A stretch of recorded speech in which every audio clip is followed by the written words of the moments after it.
السلام علیکم، آپ دیکھ رہے ہیں ڈسکور دا ورلڈ۔ آج کا ہمارا موضوع ہے پاکستان کا قیام۔ یہ کہانی ایک خواب سے شروع ہوئی، ایسا خواب جو مٹی سے نہیں دلوں سے جڑا تھا، ایسا خواب جو قربانیوں کے خون سے سینچا گیا۔ یہ سرزمین جسے آج ہم پاکستان کہتے ہیں، کبھی لاکھوں دعاؤں، آنسوؤں اور قربانیوں کی سرزمین تھی۔ ایک سوال تھا، کیا ایک قوم جو اپنے عقیدے، ثقافت اور نظریے میں منفرد ہو، اپنی شناخت کے ساتھ زندہ رہ سکتی ہے؟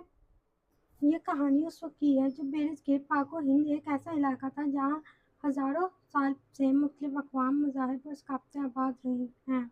مسلمانوں نے یہاں صدیوں تک حکومت کی، خاص طور پر مغل بادشاہوں کے دور میں۔ تاہم 1857 کی جنگ آزادی کے بعد انگریزوں نے پورے ہندوستان پر قابض ہو کر برطانوی راج قائم کیا۔ برصغیر پاک و ہند دنیا کے قدیم ترین علاقوں میں سے ایک ہے، جہاں انسانی تہذیب کے آثار ہزاروں سال پرانے ملتے ہیں۔ یہاں مختلف اقوام، مذاہب اور تہذیبوں نے جنم لیا، ارتقا پایا اور ایک دوسرے کے ساتھ گہرا اثر اور رسوخ قائم کیا۔ سب سے پرانی تہذیب وادی سندھ کی تہذیب انڈس ویلی سویلائزیشن تھی، جو تقریباً 2500 قبل مسیح میں وجود پادہ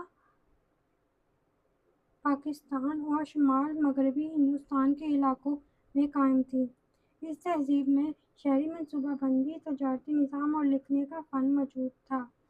1500 قبل مسیح کے بعد آریاؤں نے برصغیر میں داخل ہو کر مقامی تہذیب کو متاثر کیا۔ انہی کے ذریعے ویدک مذہب کا آغاز ہوا، جو بعد میں ہندو مت کی بنیاد بنا۔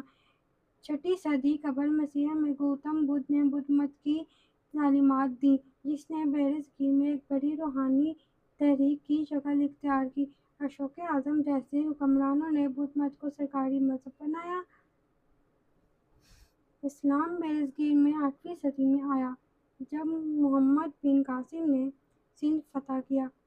اس کے بعد مختلف مسلمان حکمرانوں نے ہندوستان پر حکومت کی، جیسے غزنوی سلطنت، گوڑی سلطنت، دہلی سلطنت، مغل سلطنت۔ مغل سلطنت 1526 سے 1857 تک رہی۔ مغل دور کو برصغیر کی تاریخ کا سنہرا دور سمجھا جاتا ہے۔ اس زمانے میں فن تعمیر، ادب، ثقافت، معیشت اور فنون لطیفہ کو فروغ ملا۔ مسلمانوں نے ہندوؤں کے ساتھ مل کر ایک جامع تہذیب کو جنم دیا۔ 15ویں صدی سے یورپی اقوام جیسے پرتگالی، ڈچ، فرانسیسی اور آخر میں انگریز تجارتی عزائم کے تحت برصغیر